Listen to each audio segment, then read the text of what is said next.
So, hello and welcome to the 1% podcast. Today we have the legend is Mr. Adam Bell.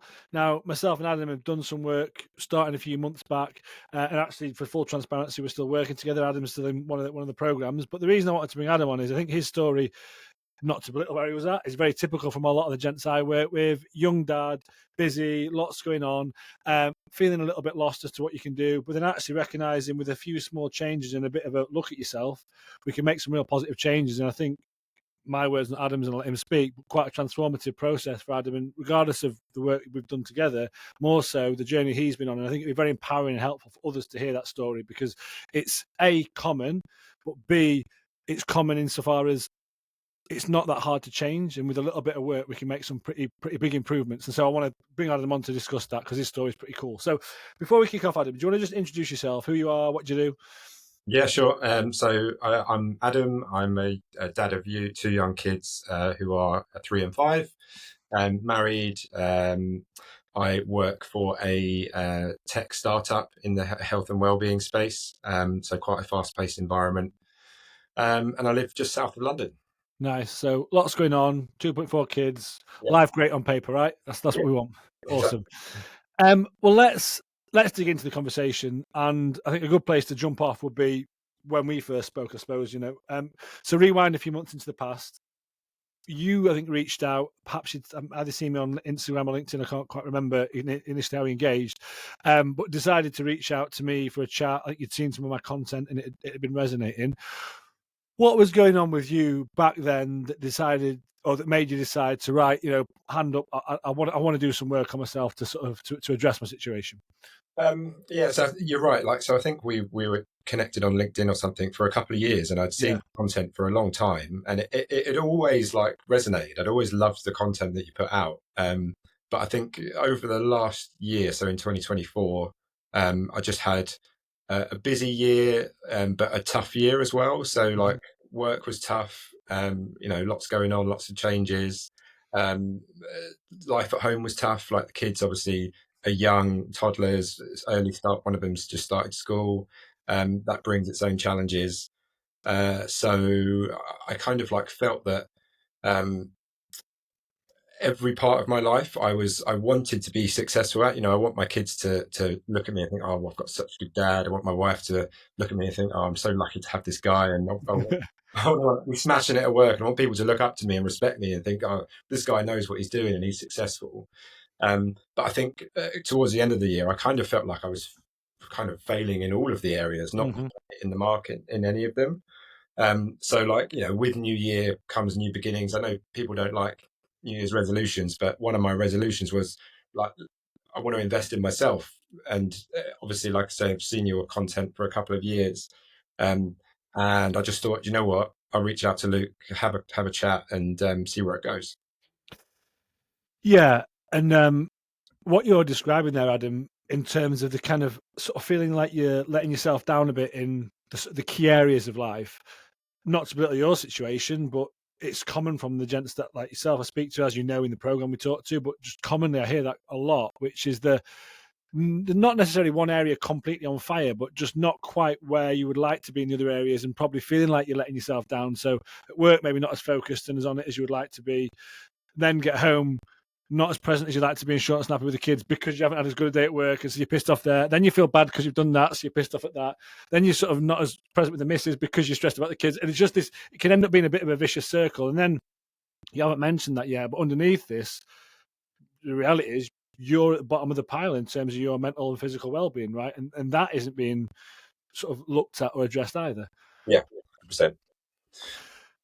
What would you say was the biggest frustration in all of that? Like, what would you say would be pissing you off the most?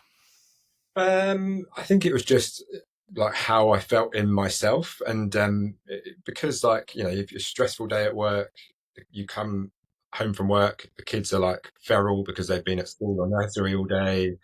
Like you say, you just find that you're constantly, you have feet in every camp all the time, and you're constantly like not being the person you really want to be. And like it's typical of like, especially with the kids, like you'd have a stressful evening with them, get them to bed eventually, and then you just have this guilt of like how you've interacted with your family. Um, and then also like, you know, how I've interacted with my wife Sophia, like you find yourself, you're just cohabiting a space rather than like actually in a relationship. Yeah. Um, so it was more a case of like how I was feeling across the board, like with it, with the impact of everything. And I Yeah. haven't mentioned it yet, but like I've always been into health and fitness, and I've always kept myself to I thought quite a good level of fitness. But again, like even that, you lose because you're so busy with work, so busy with the kids. You know, you're tired when the evening comes around, and you're not tired in the morning, so you know you're not doing what you want to do, and it just builds to like the internal frustrations that you have. I think there's a couple of things there. There's the I think it kind of ties together. It's those commitments to yourself that you are or aren't keeping, like, and a standard that you've got for yourself that you're not able to reach, right? So like you want to be present and not shout and snap at your kids. Like analogy I give is you walk through the door and one of them slings a bowl of pasta at the wall because your missus is giving him tea. You either laugh about it or shout at him, right? I think we all want to be able to just laugh and go, no big deal, yeah. But I think if your bandwidth's really, really squished because you've been a bit stressed at work, you haven't done the workout that you committed to in the morning because you're so tired and stressed, blah, blah, blah. Well, that compounding impact means you go and shout, and then you're like, "Fuck, what did I do that for?" So then you feel bad, and so it can become quite a negative feedback loop, and sometimes it can almost say like, "Well, how do I address this? Because I'm time poor. This is stressing," and it can sort of feel like it's running on loop without a way to kind of navigate out of it. Mm. Yeah, definitely. Um, well, let's fast forward to I guess to today, Adam. Right, we've done a fair bit of work together, and what would you say going from that place to where we are today have been your, I guess, key successes? Because by all accounts, and I know we're still working together, but I feel like you're in a very good spot right now. So, what has changed? You know, if we fast forward from where we were there today to where you sit now, what's different? A lot, I think. You know, we like, you know, we work on new stuff every week, and you know, it all compounds and builds up. But I think like there's a lot that's changed. I think looking back 6 months ago, you know, even just going back to basics with nutrition and stuff like that, like I'd be having a sandwich and a packet of crisps for lunch, and maybe a Mars bar or something.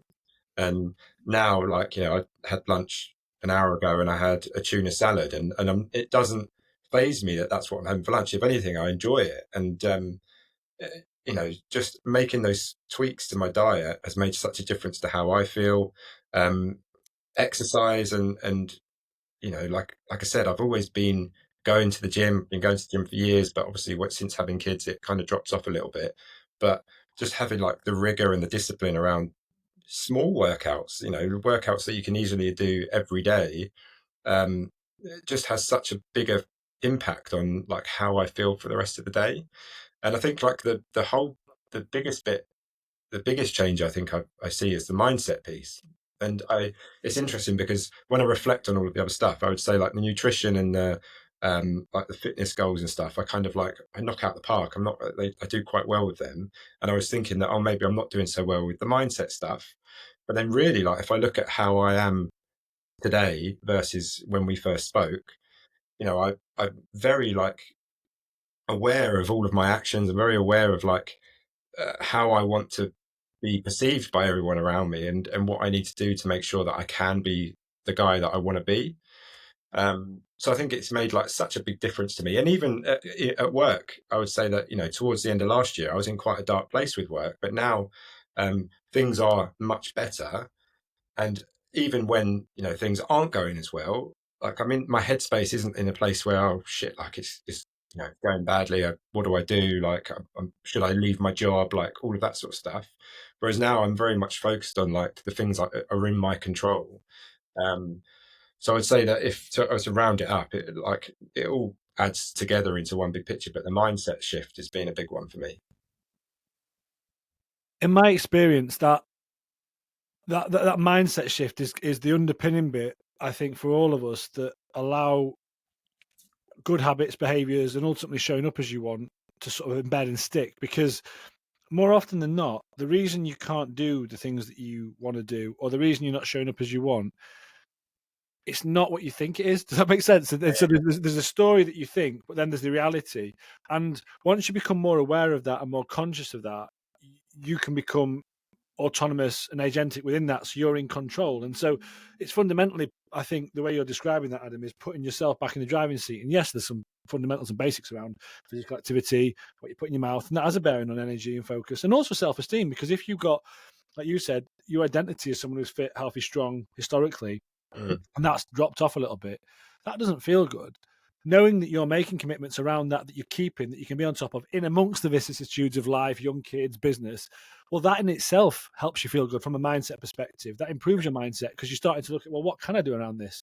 They're very practical. But then there's the kind of the bigger picture mindset piece of, well, am I thinking about how I'm showing up and how I'm being perceived? How do I want my life to look? How do I want to show up? And it's a bit more esoteric, but I think that's just as important. We talk about stoicism a lot in the program. It's like, well, what's my part in this and what can I do? But ultimately, that's a more empowered place to operate, be that at work or at home. I'm sure you won't mind me sharing, and if you do, we can cut it out. We talked about you in the mornings, like, getting up and getting after it. And one thing you'd noticed is that you're a bit short and snappy with the kids, Yeah. and I want to get around that. So, well, okay, what can I do? Well, I'll tell you what, I'll get up a bit earlier, because I think although that might sacrifice a bit of sleep, I want to start being, I want to be present, happy, fun with the kids. Get a bit of time for yourself. You did that and instantly had a paradigm shift. And you said, your daughter said to you, Daddy, it's so nice seeing you this morning, you're not sad anymore. And I think for me, that's a beautiful representation, like outwardly what's being perceived there, right? But that's you taking ownership of that. It's not your kids. It's not blaming them for anything. You've made a change in your life, and I think that's the mindset shift. It's like, well, what can I do, and what do I need to do differently within this scenario? Does that resonate or make sense? 100%, and you've hit the nail on the head. Like, I think any dad of young kids knows that sometimes, like, the mornings are a little bit out of your control because kids get up at different times. Like, my two are early risers, so they'll be up at 6 if we're lucky. My daughter's up normally 5:30ish. Same. And it just means that if it interrupts your routine, like the old Adam would be almost grumpy because she's woken me up before I wanted to get up. I didn't have time to do the things I wanted to do in the morning, which means that I'm in the thick of it. Both kids are up arguing with each other, and I'm just, fighting fires for a couple of hours before they go to school. And like, even like the little shifts, like you say, of just making sure I'm awake before she is and having 15, 20 minutes to myself, whether it's practicing mindfulness, doing a quick workout, or just literally planning my day, means that when she gets up, I'm much more in the zone of, like, I'm in control, I know what to do. And even if the kids are kicking off and they're having a hard time, you're much more prepared to deal with it. And you're exactly what you said. Like, they said, you're usually sad in the mornings, and today you're happy. And that just, like, it's a bit of a slap around the face, isn't it? But in a good way. Yeah. Actually, as a completely live example, this morning, not dissimilar happened in my house. So I've got 3 kids. My eldest, Nino, as this is recorded, he's 9, Joy is 6, and Cleo's 4. And I got up at 5:25. Usually that gives me a sort of 30-minute window. It was a bit shorter because Cleo got up, but I still managed to do a bit of stretching, clear my head. Just having just downstairs, quiet. Didn't even have to be meditating, just your own time, some bit of that. Kids came down, Kate went to do a workout. And then Joy, who's got this 3D printer thing, well, not a printer, it's like a pen, but she can build stuff with it. And so she's doing that. The youngest, Cleo, decided that she wanted Joy to make her something for a nursery teacher. Joy didn't really want to, and it literally caused World War 55. Like, Joy was upset. Cleo was having, an apoplectic 4-year-old meltdown, like, couldn't reason with. Our next door neighbours don't always love us because of all this noise. And, like, am I a saint? Am I perfect? No. But, like, I was like, right, girls, what we're going to do? And just keep it calm, because who's the grown up in this situation? It's me screaming and shouting that the girl's going to help anything. No. The reason I'm giving this an example with, if I just rolled out of bed just as they had, I'd done nothing for myself, and I had a shocking night the night before because I've been to bed late, drank alcohol and whatever else, my ability to be calm and the adult and hold their emotions for them in that situation would be much diminished. And I don't want this to sound like, great, I fuck things up, I get being a dad wrong all the time. But that's an example like you're describing, where if you have got those boxes ticked, you're much more likely to show up as you want. Because I think we can all relate to those times, like you said, when you go and shout and you kick off, and afterwards you're like, fuck, I didn't shout myself in glory there. And so it doesn't stop that situation being incredibly stressful. When you've got 2 kids screaming their heads off, it's really intense. And if it was adults, you'd be like, right, we're calling the police. But your ability to stay calm in those moments and show up as you want, I think for me, that's that, especially young kids as well. That's the secret sauce, and I'm sure we all get it wrong, but it's giving yourself the best chance to show up as you want, right? And that's predicated on you and your behaviour, no one else. Yeah, and it's like what you say as well, Luke, where like you're setting this example for them. Like if you're calm and you're in control, then chances are when they get a bit older and they get a bit more aware of how they're feeling and stuff, then that's how they're going to be.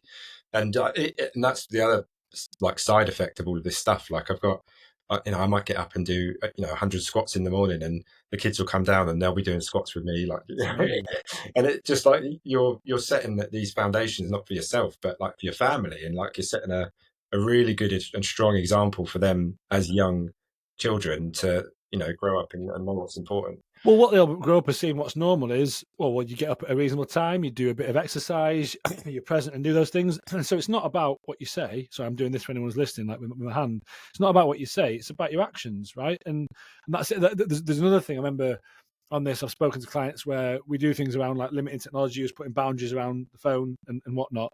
And this was one of the gents was like quite evangelical, excited about it. And he went over to him and said, "Right, we're putting our phones down at this time." And his missus was just like, "Get fucked." and he was like, "What am I going to do?" I said, "I'll tell you what, you just keep doing it and don't talk about it."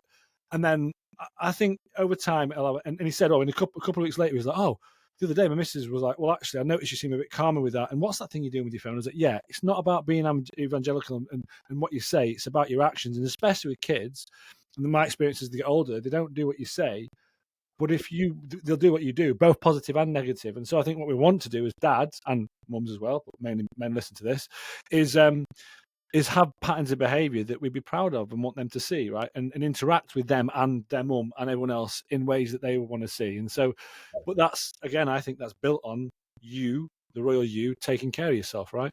100%. Yeah. What would you say, I guess, then, has been your key takeaway over the last sort of 6 or so months, having come through this process, still doing some cool work, we're still working together. What's been your key takeaway or learning from embarking on an investment in yourself like this?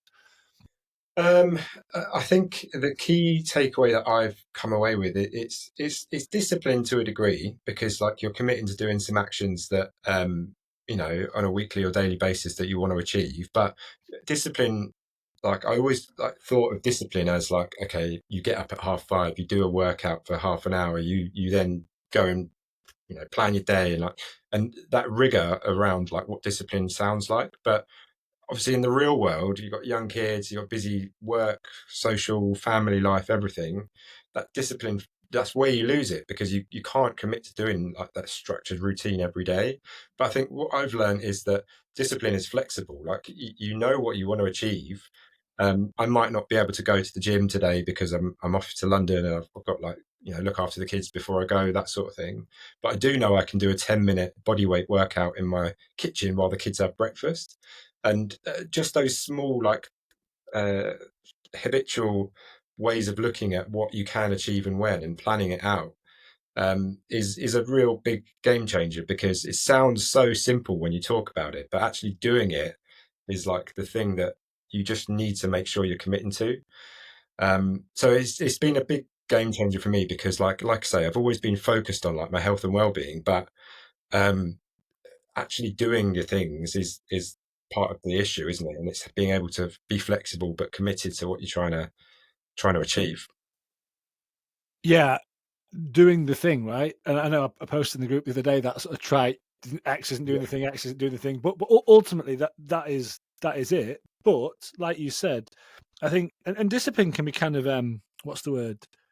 Romanticized. It's like there's this amazing thing, and people like Jocko and David Goggins. And don't get me wrong, I love both of those guys, and who am I to compare myself to them anyway? But like, as in, I love all that kind of stuff, and it's powerful. But the issue with that is it paints this picture that I think people think discipline is just you do a certain set of things at all costs. And for me, I don't think, like you said, that isn't the case. It's making a commitment and keeping it. But how you keep that commitment relative to what's happened, that's where the secret sauce is, right? So I commit to being totally present and not being on my phone when I come in from work. We've got a massive deal going through, the client's kicking off, that's it. So therefore, I'm just going to be on my phone constantly. No, what I'm going to do is walk through the door, explain to my wife and kids that daddy's really busy and he's got to do this. He's going to give them half an hour now, but then he has to be on his phone. Is that the perfect scenario? No, but that's the right commitment for that. Oh, I'm going to commit to exercising every morning and going to the gym every morning. The description you just said, I can't. What can I do? Well, I can definitely do 50 push-ups in my living room, and so on. And it's playing that game across the board, across at all levels, because ultimately that then always puts you back in the driving seat and shows you what you can do in this scenario versus default fold or I can't or whatever. And like you described there, Adam, I think it's ultimately the more empowered place to operate from. Definitely, I agree. Um, and also like that level of discipline inherent in that is resilience because you're not just like allowing life to slap you on the face. Like life, the universe, hard things happen all the time. And to pretend otherwise is madness. So if we just accept that as a default, right, like that's shit's going to happen. Well, then it's like, well, okay. That being said, I'm going to do my best given the scenario. Now, where I think a lot of guys start or struggle is they're not feeling great, like you were describing. They've got a vision of this ideal disciplined self that they want to achieve, and that just seems impossible because, like, well, I want to be that disciplined guy, but how can I do that, and that? And life's so busy, and so it seems impossible. So you feel like you're stuck. It's like I haven't got time, I can't. But if we lower the bar a little bit and just look a little bit deeper, you recognise there's a lot of juice out of this we can squeeze, but we can't often see that when we're stuck in those negative patterns and behaviours. And some of the negative patterns and behaviours you talk about, when you actually, you point it out, some of our coaching conversations, you're like, are you kidding? and I've had the same with my coaches, right? When I'm working with coaches on different things, more often than not, it's being told what sounds, once you hear it, what's completely obvious. But when you're stuck right in it and it's right up against your face, you can't really see that, right? Does Yeah, that resonate?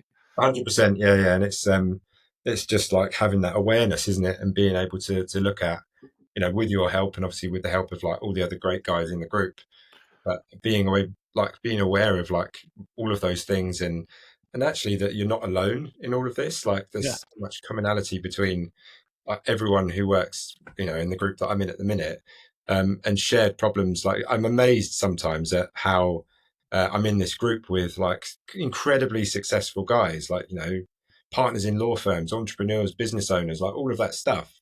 And I'm almost a little bit like, shit, what am I doing in this group of people? But like some of the things we discuss on the calls and stuff is like there is a lot of like issues that we all have because of our lives and because of what we're going on. Doesn't matter how high and successful you are in your business, like the core issues are there, and sometimes you do just need to be um, made aware of some of it and talk it through with people. It's really valuable. yeah, because with that, I think we can often feel like we're an island and it's just me and everyone else seems like they've got it all sorted because you see everyone else's composed exterior. You don't see the craziness that's going off in there. You have yours, so you assume everyone else is sorted. Everyone is just as fallible and as flawed and has stuff going on. But I think peeling back the onion on that, or looking behind the curtain and going, oh, it's not just me. And Mm. ostensibly, other very successful people find exactly the same stuff tricky, or in some cases more so. Not in like a finding joy in someone else's struggle. It's quite the opposite. It's empowering because you realise Yeah, we've all got the same shit, and it's okay, and we can all address it. And I think for me, that's a real empowering thing. And sometimes with the gents I work with, the group piece, people can be a bit reticent about it. But for what you described there, that's exactly why. I think sometimes people don't quite realise the value in that, and more often than not, once guys experience it, they go, oh yeah, I get this now. It's just like it's reassuring. yeah. And who wouldn't want to be like in a group of people who are like-minded, right? Like who are Mm, driven to be better yeah, and driven to like improve their lives and improve the lives of the people around them, right? And I think that's the incredibly empowering thing is that it's there's a lot of positivity in the group, but also there's a lot of like challenge, like and people support each other, give each other ideas, suggest different ways to do stuff, and being around like that, those like-minded like blokes who are all in the same boat of trying to be better at yeah. life, I guess, um, is great. Like it's huge. Yeah, yeah, and because you have your mates, and as do I, who I love. But I think it's slightly different. Because ultimately, I mean, the guys in the groups and stuff, you get to know each other, but like you are ostensibly strangers. But you've got this common thread of we've been from a place where we weren't feeling great. We now want to be our best, not in a way, in an obstinate round way, and sharing openly. You don't often get that kind of connection often with others, and it's this shared common thing. Like we've got this North Star of we all want to be better and show up better. And like ripples in the pond, if we do that together, that kind of collectively helps everyone, right? Yeah. Well, Adam, I know you're a very busy man, and so I don't want to cannibalize any more of your time. I've really enjoyed this chat. You know, I love working with you, and it's been amazing to see. You know, I use the phrase a lot; it's a bit wanky, but your journey from where you were to where you are today. I know the Adam I chat to now is in a very different place from you were a few months back. But ultimately, and the most empowering part of this is, of course, you've invested in yourself. You've gone through a process, but you've done all the work. You're the one who's done it. The thing I bang on about a lot, you're the problem, but you're the solution. You become that solution, right? Is there more we need to do? Yes. You get things wrong? Yes. But equally, you're in amongst it and getting on with it. And I think the part for people to take away from this conversation is it is all on you, but ultimately that's the empowering thing. Because when you see that and you recognize what you can do, then you become the author of what you want. And so you're a living example of that. And it's been a pleasure so far, mate. So thank you for taking the time to come on and talk about it. If anyone is watching or listening and they're interested in about doing a bit of work like with myself, like Adam has, reach out and drop me a note in the DMs or the comments. But also, like I just said, irrespective of having a coach, if you're not feeling great and you recognize or what we mean Adam have chatted about today resonates, it's a pretty good indication you need to do something and get to work. And it doesn't have to be big, grand, sweeping changes. Little small changes, the little 1% can go a very, very long way. And so if you find yourself on one of those loops where it's like starting again Monday every week, I would say that's a good indication that what you're trying is too difficult. And so have a look a little bit deeper about what you can do that you can totally nail and start from there and then watch the magic happen. So on that note, have a fantastic week. Adam, again, it's an absolute pleasure. I'll see you guys next week. Thank you.